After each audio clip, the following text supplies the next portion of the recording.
오늘 날짜 기준으로요, 한국의 20대 대통령 선거가 딱 열흘 남았습니다. 부재자 투표인가요?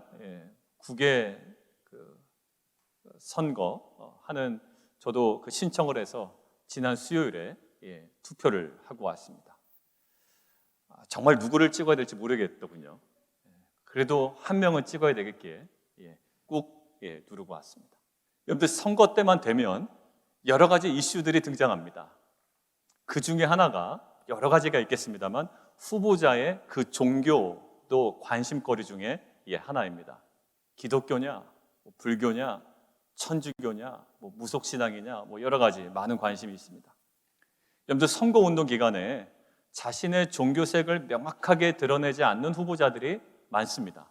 그런데 자신이 기독교임을 밝힌 후보자들은 주일 예배 드리는 모습이 자연스럽게 노출되는 경우가 많습니다. 왜냐하면 항상 그때 본인이 주일 예배를 드리기 때문에 어느 교회에 가서 주일 예배를 드리는 모습이 그냥 언론에 자연스럽게 노출이 됩니다. 그런데 우리는 그들이 주일에 예배를 드리는 그 모습, 그 한 장면만으로 그들을 저 사람 독실한 기독교 신자야 라고 속단하지 않습니다. 여러분들, 명목상 기독교인들도 사실 많고요, 심지어 기독교인이 아님에도 가끔은 대형 교회를 방문해서 주일 예배를 참석하는 경우도 많습니다. 그렇기 때문에 오랜 기간 주일 예배를 드리는 모습만 가지고 또 자신을 기독교인이라고 명시한 자료에 근거해서 무작정 이 사람은 우리 편이라고 선택하는 것 매우 위험합니다.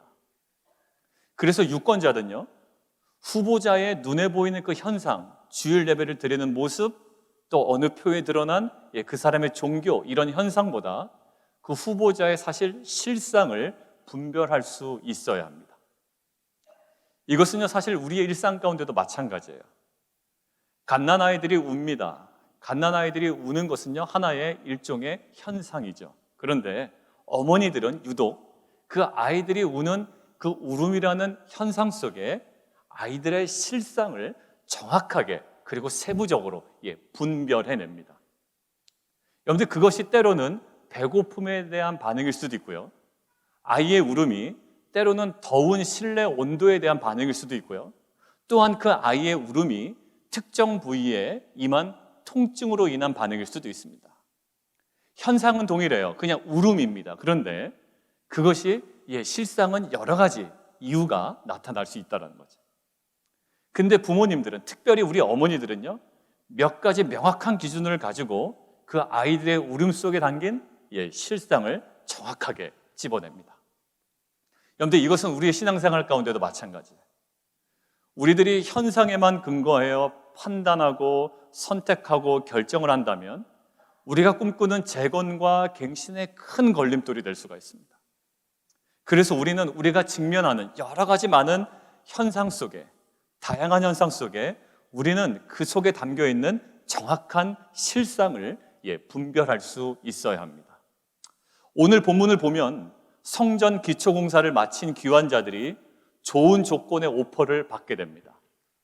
과연 이 오퍼를 어떻게 처리하는지 오늘 함께 묵상함을 통해 재건과 갱신을 위해 우리에게 필요한 그 영적 분별에 대해서 오늘 함께 은혜 나누기를 원합니다. 오늘은 한 대지로만 갑니다. 바로 본론으로 들어가죠. 에스라 3장까지 지난주에 성전 기초공사를 마쳤습니다.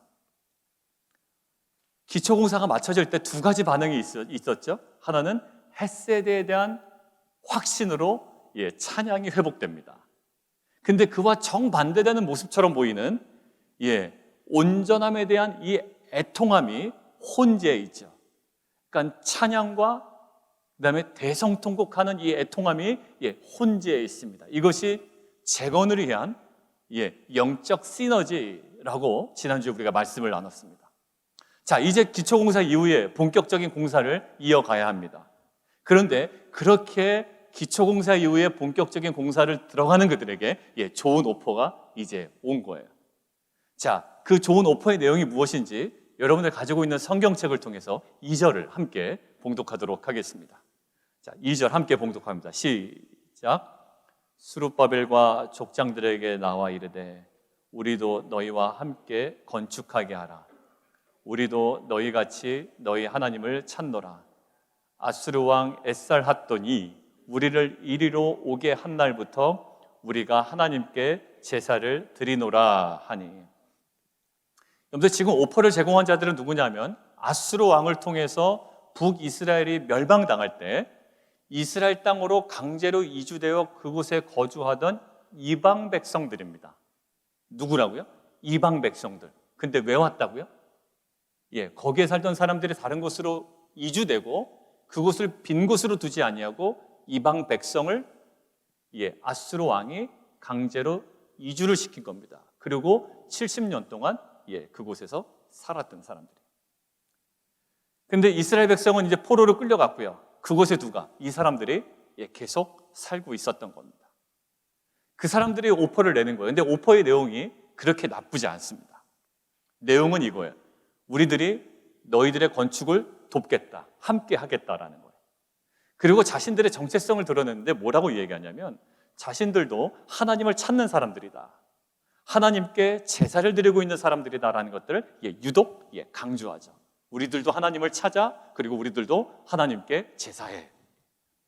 요즘 얘기를 하면 약간 이런 느낌이에요. 우리도 교회 다녀.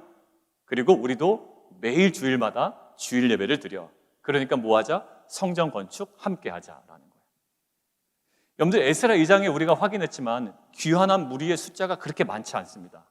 42,000에다가 종 더하면 한 49,000이에요. 많지 않아요. 여러분들, 요세푸스라는 역사가가 있죠. 그 역사가가 어떤 자료를 남겼는데 이때 당시에 그 자료가 뭐라고 기록이 되어 있냐면 이렇게 기록이 되어 있어요. 유대인들은 자기들의 재산을 포기하고 바벨론을 떠나려 하지 않았다라는 거예요. 그러니까 일반 역사에서도 유대 사람들의 특징을 어떻게 묘사하고 있냐면 자신들의 재산을 포기하고 바벨론을 떠나려고 하지 않았다라는 거예요. 그러니까 결국 뭔가 넉넉하지 않은 상황이면 확실합니다. 근데 그런 상황 속에서 이제 기초 공사를 마치고 본격적인 공사를 해야 되는 상황에 이들의 오퍼는 굉장히 매력적인 것으로 보인단 말이에요. 같이 한다고 그러지, 그리고 예배도 드리지, 그리고 하나님을 찾는다고 그러지. 나쁘지 않습니다. 자, 여러분이 만약에 이 제안을 받았다면 여러분들 어떤 선택을 하시겠어요? 별로 사람이 많지 않아요? 근데 거기에 원래 살고 있었던 70년 동안 살고 있던 사람들이, 너무나도 그 정서를 잘 알고 있고 정세를 누구보다도 잘 알고 있는 사람들이 같이 함께 했다고 하고 함께 하겠다고 이야기하고, 그리고 자신들도 하나님을 찾는 사람들이라고 이야기하며 자신들도 하나님께 제사를 드리는 사람들이라고 이야기합니다. 여러분들 어떻게 하시겠어요? 자, 스룹바벨과 예수아와 족장들의 반응을 오늘 3절 중반부를 통해서 함께 보겠습니다. 3절인데 성경책을 보시고요, 제가 읽겠습니다. 우리 하나님의 성전을 건축하는데 너희는 우리와 상관이 없느니라. 굉장히 매몰차게 이야기합니다. 그들의 제안을 수용하지 아니하고요, 이런 지하에 아주 단호하게 거절해버립니다. 만약에 이 제안을 수용했더라면 사실 더 많은 인력으로 굉장히 수월하게 공사를 진행할 수 있습니다. 근데 오히려 거부하는 바람에 4절, 5절을 보면 어떤 일을 당하냐면 이 사람들이 유다 백성의 손을 약하게 하고 건축을 방해하고 관리들에게 뇌물을 주어 그 계획을 막습니다. 오히려 더 힘들어진 거예요. 그냥 모른 척하고 함께하면 오히려 공사가 순조롭게 진행되었을 텐데 오히려 그들의 호의를 거절하는 바람에 방해가 더 극심해진 겁니다. 자, 그렇다면 이런 방해를 감당하면서까지 하나님을 찾고 하나님께 제사를 드리고 있다라고 하는 이 백성들의 호의를 거절한 이유가 뭐였을까요? 오히려 거절해서 좋아진 것도 없는데, 그렇다면 거절한 이유가 무엇이었을까요? 그 거절한 근거에 대해서 3절 후반부에 이렇게 기록이 되어 있습니다. 3절 후반부를 함께 보시죠. 제가 읽습니다. 바사왕 고레스가 우리에게 명령하신 대로 우리가 이스라엘의 하나님 여호와를 위하여 홀로 건축하리라. 뭐라고요? 바사왕 고레스가 명령한 대로 할 거야. 고레스가 뭐라고 했는데요? 1장 2절 3절에 보니까 고레스의 칙령이 있는데 성전 재건 사역은 오직 바벨론에서 귀환한 사람들에게만 주어진 임무다라는 이 말씀을 가지고 자신들은 도움받지 아니하고 스스로 그 모든 것들을 진행하겠다라고 거절해 버립니다. 여러분들, 그런데 조금 이해가 안 가요. 선뜻 이해가 안 갑니다. 그래서 많은 학자들이 스룹바벨을 비롯한 리더들이 지금 행했던 이 거부 있잖아요. 나쁜 거부도 아니야. 도와주겠다는데 이것들에 대해서 했던 단호한 거부 속에 단순히 바사왕 고레스가 했던 칙령, 정치적인 그 관계에서만 뽑아낼 수 있는 그 무엇인가가 넘어서 또 다른 무엇인가가 있다는 거예요. 그러니까 단순히 고레스가 이렇게 얘기했으니 우리는 이것 때문에 아내가 아니라 그 스룹바벨과 예수아와 족장들은 그것들을 넘어서는 뭔가 다른 것을 보고 있다는 거예요. 그 단서가 어디 있을까요? 이렇게 학자들이 그렇게 얘기할 수 있는 단서가요. 그냥 표면상으로는 고레스가 이렇게 얘기했기 때문에 우리는 너희들 도움 필요 없어. 우리 홀로 이것들을 감당할 거야 라고 이야기합니다. 그런데 단서가 하나 있어요. 오늘 4장 1절을 한번 보시죠. 이 어떻게 보면 매력적인 오퍼, 이 제안을 한 사람들을 이렇게 표현하죠. 1절에 뭐라고요? 유다와 베냐민의 대적이라고 표현되어 있습니다. 여러분들, 학자들이 이 표현이 그 당시에 그렇게 보였기 때문에 그 당시에 이런 표현이 써있었다라고 믿지 않아요. 그 당시에는 그냥 좋은 오퍼를 제공한 사람들이었어요. 그런데 이것이 나중에 그들을 재해석하여 기록한 표현이 지금 1절에 이렇게 기록되어 있다는 거예요. 그 뒤에는 대적이라는 말이 등장하지 않습니다. 뒤에는요, 그냥 그곳에 함께하던 자들, 그곳에 거주하는 자들 이렇게 되어 있지 대적이라는 말이 등장하지 않아요. 그러니까 이렇게 대적이라는 말을 사용한 것은 무엇이라고요? 나중에 그들의 실상을 알고 난 이후에 재해석하여 그들을 표현하는 표현이 나중에 이렇게 쓰여졌다라는 거죠. 결국 뭐냐면 2절에 그들이 좋은 오퍼를 내잖아요. 좋은 오퍼를 낸 2절의 모습은 뭐였다? 그들의 하나의 보이는 현상이었고 1절에 기록된 대적이라는 표현은 뭐였다? 그들의 실상이었다라는 거예요. 결국 스룹바벨과 예수와 이스라엘 그 족장들은요, 그들의 무엇을 분별했기 때문에 그들의 실상을 분별한 거예요. 어디 가운데? 그들이 제공한 오퍼 속에 담겨져 있는 그 숨겨져 있는 그들의 실상을 분별했다라는 거예요. 여러분들, 그런데 거주민들은 뭐 하고 있다고요? 하나님을 찾고 있다고 이야기합니다. 그리고 하나님께 본인들도 제사를 드리고 있다라고 이야기를 해요. 자, 그런데 무엇을 근거로 이 사람들이 어떻게 분별을 했을까요? 자기는 하나님을 찾고 있고 본인들도 하나님께 예배하고 있다고 얘기했어요. 그렇다고 그들이 예배를 안 드렸냐? 드렸습니다. 실제로 하나님께 제사를 드렸던 사람들인데 무엇을 근거로 그들을 밀어내고 홀로 하겠다고 얘기하고 무엇이 그들로 하여금 분별하도록 했을까요?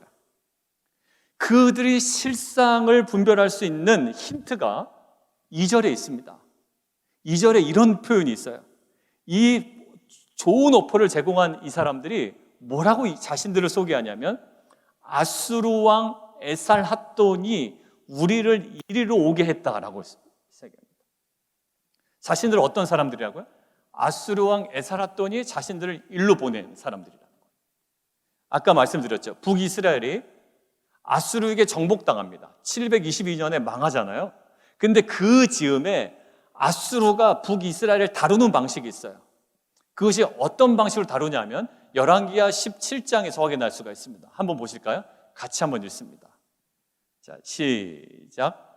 아수르 왕이 바벨론과 구다와 아와와 하맛과 스발와임에서 사람들을 옮겨다가 이스라엘 자손을 대신하여 사마리아 여러 성읍에 두매 그들이 사마리아를 차지하고 그 여러 성읍에 거주하니라. 이 아수르가 북이스라엘을 침공할 때 어떠한 방식으로 했냐면 북이스라엘에 거주하는 그 백성들을 상당수를 사로잡아 가버립니다. 그럼 여기가 좀 많이 비어 있을 거 아니에요? 근데 비어 있는 채로 두질 않아요. 이제는 가까운 곳과 먼 곳에 있는 이방 백성들을 이곳으로 갖다 옮깁니다. 강제 이주를 시키는 거예요. 그래서 서로 통혼하게 합니다.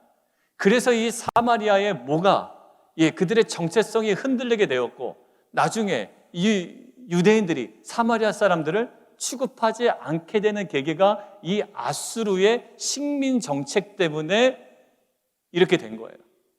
자, 그러니까 지금 이 사람들은 어떤 사람들이다? 원래 이방 민족인데 아수르 왕이 강제로 이곳에 가다가 이주를 시킨 사람들이에요. 자, 강제 이주시켰습니다. 그런데 강제 이주된 이방 사람들이요, 여호와를 경외할까요, 안 할까요? 경외하지 않습니다. 왜? 본인 살던 그게 있는데 여호와를 모르던 자들이 와서 갑자기 여호와를 섬길 리가 만무하단 말입니다. 그래서 여호와를 제대로 경외하지 않습니다. 어떤 일이 벌어지냐면 결국 하나님께서 그들이 여호와를 경외하지 않는 모습을 보고 하나님께서 그곳에 강주유된 사람 중에 몇 사람을 죽여버리시는 거예요. 그러니까 이게 아수르 왕에게 들어간 겁니다. 이게 난리가 났던 거예요. 왜 난리가 날까요? 그 사람들은요, 이제 딱 깨달은 거예요. 아, 그 지역신을 섬기지 않아서 이것이 난리가 났구나, 이렇게 받아들여요. 그래서 이 아수르 왕이 뭔가 해결을 합니다. 어떻게 해결을 할까요? 자, 그러면 안 되겠다. 제사장 하나 끌고 와, 다시. 그래서 제사장을 끌고 옵니다. 그래서 강제 이주된 이 이방 사람들에게 무엇을 알려주냐면 어떻게 여호와를 섬기든지 제사 방법이나 이런 것들을 알려주라고 합니다. 그래서 알려줍니다. 그래서 어떻게 할까요? 정말 하나님을 찾고 하나님께 제사를 드립니다. 자, 이제 별다른 문제가 없어 보이는 것처럼 보이잖아요. 그런데 이제 하나님을 찾고 하나님께 제사하는 방법을 제사장을 통하여 배운 이 이방 사람들의 현상은 뭔가 다 그럴듯해 보인다고. 나도 교회 다니고 나도 예배 드려, 약간 이런 모습이죠. 그런데 그들의 실상이 어떠한 것인지 열왕기하 17장에 이렇게 기록이 되어 있죠. 함께 좀 읽도록 하겠습니다. 그들의 민낯이 어떤 건지. 시작. 이와 같이 그들이 여호와도 경외하고 또한 어디서부터 옮겨왔든지 그 민족의 풍속대로 자기의 신들도 섬겼더라. 그들이 오늘까지 이전 풍속대로 행하여 여호와를 경외하지 아니하며 또 여호와께서 이스라엘이라 이름을 주신 야곱의 자손에게 명령하신 율례와 법도와 율법과 계명을 준행하지 아니하는도다. 여러분들, 그들이 여호와를 찾은 것 명확해요. 그리고 여호와께 제사를 드린 것 확실합니다. 그러나 그들의 실상은 어떻다고요? 모든 현상은 그럴듯해 보였지만 여호와를 경외함이 없었던 거예요. 그래서 17장 후반부에 이들의 실상을 다시금 명확하게 이렇게 기록하고 있습니다. 39절부터 41절인데 같이 한번 읽습니다. 시작. 그가 너희를 모든 원수의 손에서 건져내리라 하셨으나 그러나 그들이 듣지 아니하고 오히려 이전 풍속대로 행하였느니라. 이 여러 민족이 여호와를 경외하고 또 그 아루새긴 우상을 섬기니 그들의 자자손손이 그들이 조상들이 행하던 대로 그들도 오늘까지 행하니라. 여러분들, 나중에 열왕기하 17장에 가보시면 두 가지 상반되는 표현이 계속 왔다 갔다 합니다. 뭐라고 하냐면 그들이 여호와를 경외했다라고 나오고, 조금 몇 구절 가서는 그들이 여호와를 경외하지 않았다라고 하고, 또 몇 구절 뒤에 가서는 그들이 여호와를 경외했다고 그러고, 또 몇 구절 가서는 여호와를 경외함이 없었다라고 이야기합니다. 무엇을 얘기할까요? 여호와를 경외하는 현상은 있었지만 실상은 여호와를 경외하지 않았고, 여호와를 경외하는 현상은 있었지만 여호와를 실제로 경험하는 것은 없었다라는 거예요. 그러니까 여호와를 경외했다, 근데 여호와를 경외하지 않았다라는 것들이 계속 반복됩니다. 결국 이들에게 여호와를 경외하는 현상은 보였지만 실상은 여호와를 경외하지 않는 자들이었던 거예요. 스룹바벨과 리더들은 그들의 제안이 매력적으로 다가왔습니다. 왜요? 우리도 하나님을 섬기고 우리도 교회 다니고 나도 주일 예배 드리고 빠지지 않아. 그리고 나는 너희들 공사 함께 하겠어 라고 이야기한다고요. 여러분들, 그게 뭐 그렇게 나쁘겠어요? 그런데 그 제안이 너무 매력적이고 사실 그에게는 굉장히 도움이 될 겁니다. 그런데 이 사람들 교회 다니기 때문에 혹은 예배 드리기 때문에 괜찮다며 수용하지 않습니다. 하나님을 찾고 하나님께 제사를 드리고 있는 그들의 이면에 있는 하나님께서 아주 증오하시고 분노하시는 혼합주의의 실상을 분별하여 아주 단호하게 거부해버리는 거예요. 여러분들 같으면 거부할 수 있겠습니까? 그냥 같이 공사 함께 하고 그냥 단돌이 하면 되겠다라는 생각을 하죠. 근데 그의 실상을 정확하게 보고 아예 단호하게 거절해버립니다. 만약 이 스룹바벨과 예수아와 그 족장들이 그들의 실상을 분별하지 못하고 그들의 제안을 덜컥 수용했더라면 아마 더 큰 문제로 혼란스러웠을 겁니다. 물론 그들의 집요한 방해로 16년 동안 공사가 중단이 됩니다. 그렇지만 나중에 16년 만에 결국은 어떻게 되나요? 결국은 성전 공사가 다시 시작되죠. 그리고 유일신 여호와 신앙을 타락한 혼합주의에서 그들은 지켜내게 됩니다. 여러분들, 재건과 갱신을 우리는 소망합니다. 그렇게 재건과 갱신을 소망하는 우리 공동체에게 그 모습이 어떠해야 되는지 오늘 본문을 통해서 하나님께서 우리에게 분명히 말씀하고 계시다고 저는 믿습니다. 여러분들, 우리에게는 쉽게 수용할 수 있는 현상들과 제한이 있습니다. 그냥 너무나도 쉽게 수용할 수 있는 현상들, 그런 제한들. 여러분들, 실은 에덴 동산에서 아담과 하와에게 그런 오퍼가 임했습니다. 눈이 밝아져서 하나님처럼 된다라는 거예요. 여러분들, 그것들을 수용하면 별 문제 없어 보입니다. 그리고 오히려 에덴 동산에서 살아가는데 오히려 더 도움이 되는 것처럼 보입니다. 보암직도 하고 먹음직도 하고 지혜롭게 할 만큼 탐스럽습니다. 여러분들, 아예 흉측하면 아예 거들떠보지도 않을 거예요. 근데 굉장히 매력적으로 보이는 거예요. 너무나도 좋아 보이는 거예요. 괜찮아 보이는 겁니다. 그런데 그 괜찮아 보이는 그 제안의 실상은 어땠나요? 결국 죽음이었어요. 결국 그들은 에덴 동산의 삶을 제대로 세워보지도 못하고 속절없이 무너지게 됩니다. 무엇 때문에? 분별되지 않았기 때문에 그래요. 무엇의 실패였습니까? 다른 실패가 아니라 분별의 실패였습니다. 그런데 예수님께서는 광야에서 사단의 그럴듯한 제안을 수용하지 않으십니다. 그 제안 속에 있는 유혹이라는 실상을 분별해내십니다. 결국 분별을 통해서 시험을 이기신 예수님께서는 무너지지 않고 오히려 그 사역들이 견고하게 세워지고 모든 것들이 예수 그리스도의 공생의 기간 동안에 완벽하게 성취되기 시작합니다. 여러분들, 아브라함 보십시오. 아브라함은요, 아버지의 집이 주는 그 안정감을 알고 있습니다.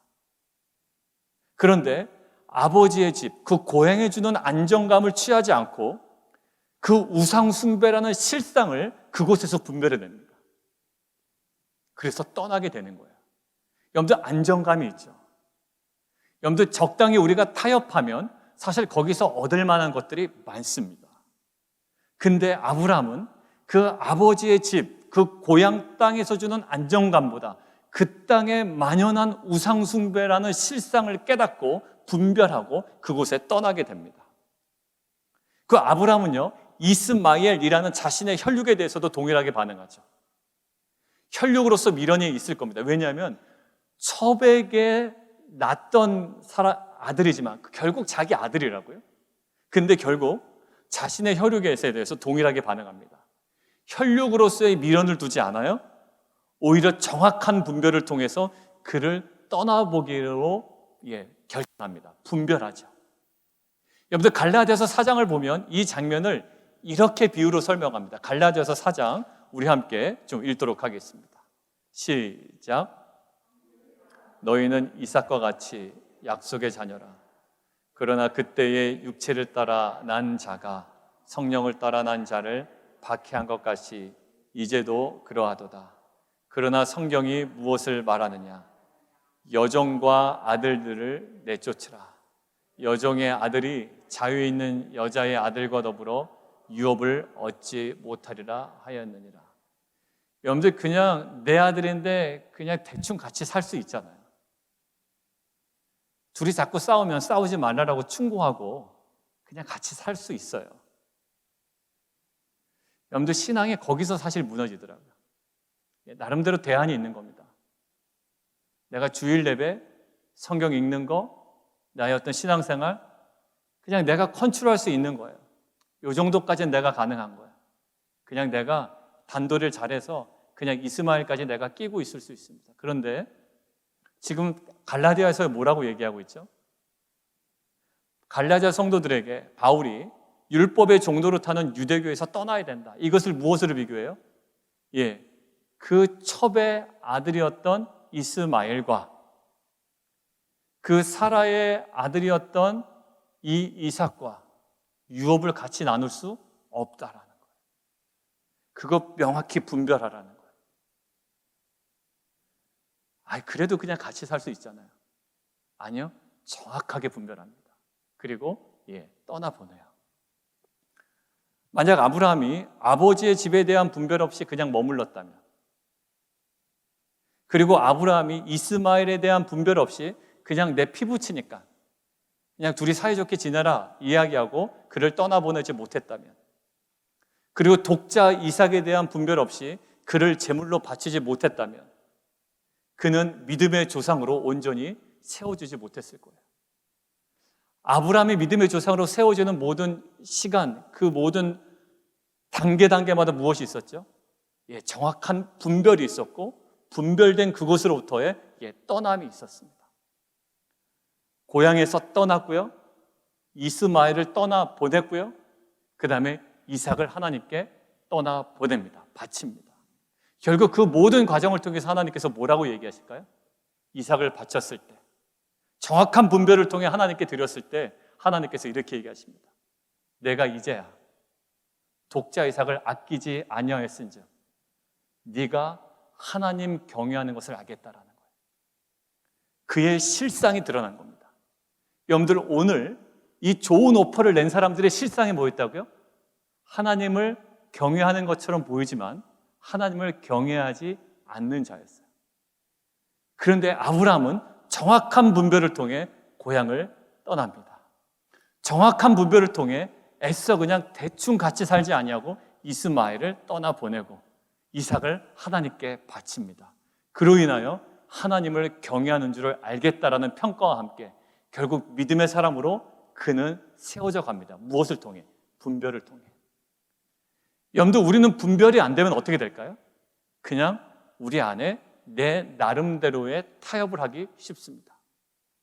주일 예배도 그렇고요, 우리의 신앙생활의 대부분이 그냥 우리 생각과 우리의 판단과 보기 좋은 대로 우리가 타협하기 좋습니다. 왜요? 먹기에 좋고 지혜롭게 할 만큼 탐스럽게 좋고 먹으면 눈이 밝아져서 하나님처럼 되고 선악을 구별하는 게 뭐가 나빠요? 그리고 이 사람들이 우리를 도와준다라는데, 그리고 교회도 다닌다고 하는데, 주일 예배도 안 빠진다고 하는데 뭐가 나쁘냐 말이에요. 왜 그렇게 그들을 거부했어야만 하는 거예요? 그게 실상이 무엇인지를 분별했기 때문에. 이것을 수용하게 되면 오히려 어떻게 될까요? 그들에게 더 혼란스러운 일이 일어날 것을 알았습니다. 그들의 신앙에 치명적인 어려움이 있을 것을 분별했기 때문에. 당장은 좋겠죠. 그러나 정확한 것을 분별합니다. 이 분별이 안 됐던 때가 성경에 정확하게 한 군데 나옵니다. 언제였을까요? 여호수아 시대 때 약속의 땅으로 들어갑니다. 하나님께 허락하신 약속의 땅에 들어갑니다. 그런데 그들이 분별이 안 되기 시작합니다. 왜 그럴까요? 그들이 살려달라고 이야기합니다. 우리가 너희들 위해서 섬기겠다고 이야기합니다. 농사 방법도 알려주겠다고 이야기하죠. 그런데 명확한 것은 뭘까요? 하나님께서 그 땅 백성들을 진멸하라고 하셨습니다. 근데 뭐가 안 될까요? 지금 다가오는 유혹에 아주 미끄럽고 그리고 아주 평안하고 아주 부드럽게 오는 그 제한 속에 있는 그것에 숨겨져 있는 유혹이 분별이 안 되는 거예요. 결국 어떻게 될까요? 그것이 그들에게 올무가 돼서 사사시대라는 굉장히 혼란한 시대로 들어가게 되는 가장 출발점이 어떻게 됐을까요? 그들의 분별의 무너짐이었어요. 여러분들, 근데 반대로 아브라함은 어땠을까요? 아브라함은요, 요소요소마다 정확하게 분별하고 떠나보내며 떠나고 하나님께 온전히 드립니다. 여러분들, 재건과 갱신을 소망하는 우리 모두에게 필요한 것이 있습니다. 뭘까요? 단지 눈에 보이는 현상대로 수용하는 것이 아니라 무엇이 실상인지 우리에게 분별하라는 거예요. 여러분들 한번 생각을 해보시겠어요? 여러분들의 다가오는 유혹 있잖아요. 여러분들 다가오는 시험, 이것들이 여러분들에게 어떻게 다가오든가요? 우리 자녀들도 있는데 우리 자녀들에게 어떤 그 유혹이 어떻게 다가오든가요? 막 뿔을 달고 굉장히 무섭고 강하고 그리고 굉장히 고통스럽게 다가오지 않아요, 사실. 그러면 우리가 어떻게 될까요? 그러면 화들짝 놀랍니다. 여러분들, 저는 성도님들의 모습 속에서 봅니다. 어떤 가정에 좀 어려운 일이 있거나 자녀에게 어려운 일이 있거나 아니면 사업에 어려운 일이 있거나 이때는 오히려 어떻게 될까요? 깜짝 놀랍니다. 더 기도하게 되고 하나님을 찾게 되고 하나님을 경외하게 되고 하나님의 뜻을 묻습니다. 근데 사실 우리가 무너질 땐 언제 무너지냐면 막 무서운 일이 벌어져서 무너지는 게 아니에요. 굉장히 막 고통스러운 현상 때문에 무너지는 게 아니라 언제 무너질까요? 아무것도 아닌 일에 자기도 모르게 아주 사소한 습관 하나 때문에 나의 삶이 조금씩 사실은 무너져 내립니다. 여러분들, C.S. 루이스가 쓴 책이 있는데 스크루테이프의 편지라고 있죠. 거기에 12번째 편지에서 이렇게 언급이 되어 있습니다. 이렇게 되어 있어요. 사람은 신문에 나온 광고 한 줄로도 무너질 수 있다는 거예요. 여러분들, 도깨비가 나타나고 무서운 귀신이 나타나고 인간들을 무너뜨릴까? 아니면 그때 오히려 깹니다. 안 되겠다, 야 기도하자, 이렇게 깨요. 그러니까 그 사단이 뭐라고 얘기하나요? 걔네들 너무 강하게 대하지 말라는 거예요. 아주 부드럽게 대하라는 거예요. 그것이 오히려 인간들을 무너뜨리는 데는 아주 효과적이라는 거예요. 근데 실제로 보편적으로 우리가 어려운 일 당할 때요, 깨서 일어납니다.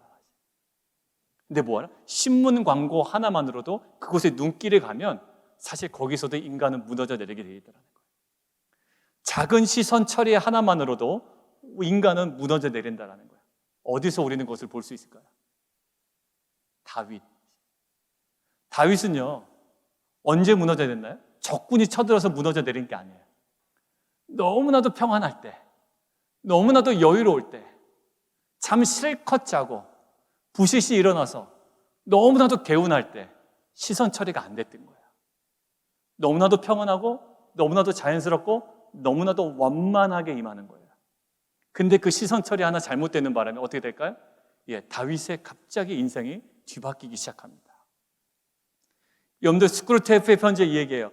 인간이 비록 큰 죄를 범하지 않더라도 사소한 습관, 쓸데없는 습관과의 타협만으로도 해야 할 일을 하지 못하게 되고 좋아하는 일을 하나도 이루지 못한 채 인생을 허비하게 만들어버릴 수 있다는 거예요.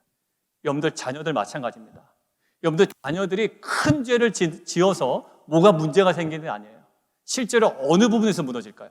사소한 습관 하나, 쓸데없는 습관 하나 다스리지 못할 때 거기 매여 있다가 사실 해야 할 일 하지 못하고 자신의 꿈꾸는 일을 다 이루지 못한 채 인생을 허비하는 일이 너무나도 많아요. 큰 사건 때문에 못합니까? 아니요. 오히려 큰 사건이 벌어지면 역경을 이겨내는 케이스가 많아요. 그런데 오히려 아무 일도 벌어지지 아니하고 너무나도 평안한 가운데 너무나도 부드럽게 임하는 그 습관 하나 때문에 오히려 인생이 허비되는 경우가 많다는 거예요. C.S. 루이스가 이야기합니다.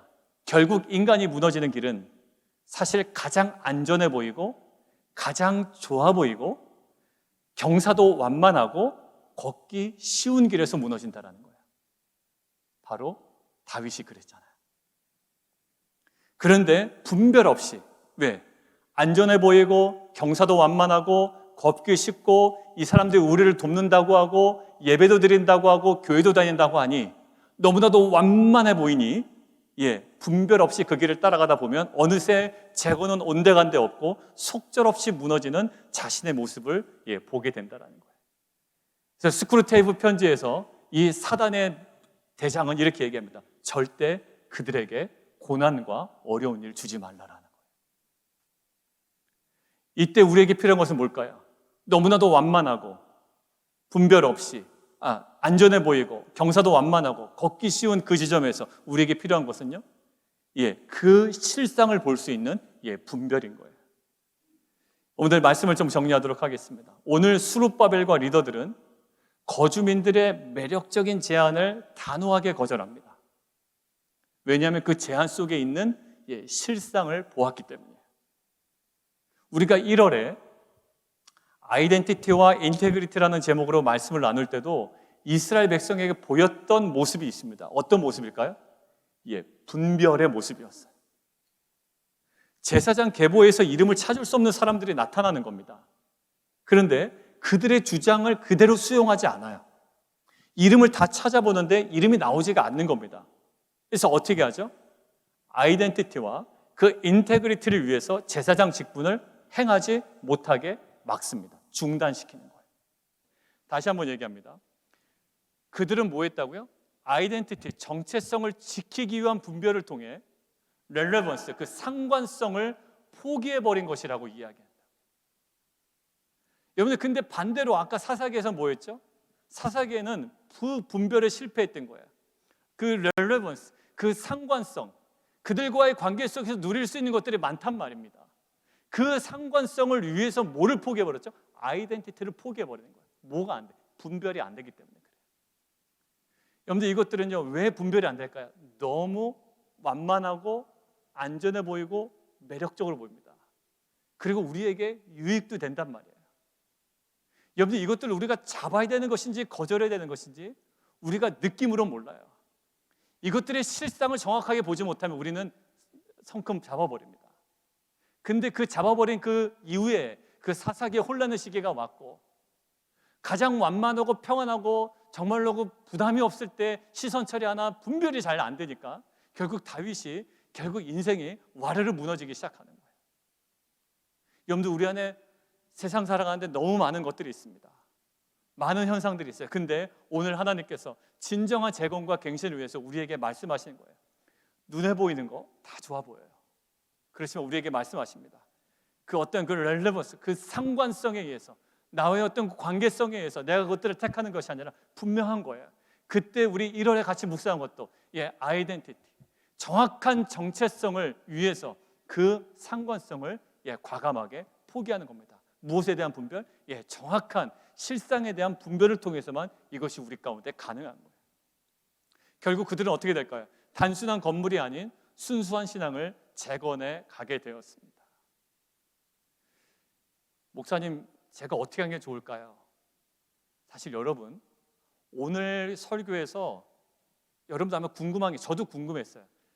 그러면 어떻게 하면 분별할 수 있는가라는 분별의 방법론을 여러분들에게 던져주고 싶었어요. 그런데 오늘 본문에서는 도무지 그 얘기가 안 나오더라고요. 내 안에 어떤 마음이 들었는지 아세요? 이렇게 분별해야 돼 라고 하면 참 좋잖아요. 근데 분별의 방법론은 안 나와. 근데 저에게 어떤 감동이 있냐면, 사실 우리 안에 분별됩니다. 사실 분별되는 거예요. 사실 집사님들이나 장로님들이나 권사님들이 이게 어떻게 하는 게 좋을까요? 라고 할 때 사실 그분들 안에 정답은 갖고 있어요. 눈에 보기엔 좋지만 해서는 안 되는 거고, 아무리 그것이 가능해도 포기해서는 안 되는 지점이 있는 것이고 분별이 돼요. 근데 왜 그럴까요? 딱 결단이 안 되는 거예요. 사실 분별의 문제가 아니라 분별한 대로 그 길을 선택하지 못하는 겁니다. 예배가 중요합니다라는 분별이 우리가 왜 안 되겠어요? 근데 예배가 중요한데 놓치고 싶지 않은 그 무엇인가가 있는 거예요. 분별이 안 돼서가 아니라 그거 못 놓치는 겁니다.